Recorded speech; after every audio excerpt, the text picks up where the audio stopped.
na ang ilan pang update mula sa ating mga suking netizen. Kumusta na kaya ang sitwasyon sa kanilang lugar dahil sa bagyong Karina?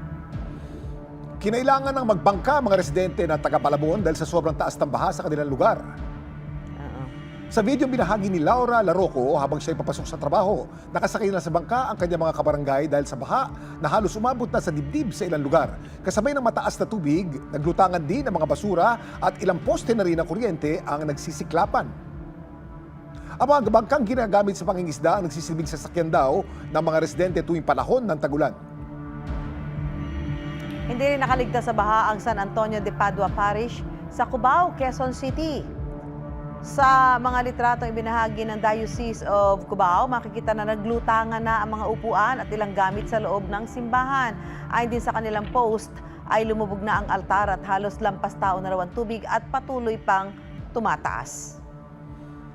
Yan din ang eksena sa simbahan sa Masambong, Quezon City. Lubog na rin sa baha ang Most Holy Redeemer Parish at lumutang na ang ilang kagabitan sa loob ng simbahan. Inaasahan nila na mas tataas pa ang tubig kung patuloy pa rin ang pagulan ngayong gabi. Nalubog din sa baha ang ilang sasakyan nakaparada sa parking lot ng isang commercial complex sa Fairview, Quezon City. May supermarket daw sa commercial complex kaya marami ang tao na namimili ng kanilang supplies pero maging sila ay stranded din. Tumaas daw ang level ng tubig matapos magpakawala ang Lamesa Dam na katabi lang ng lugar.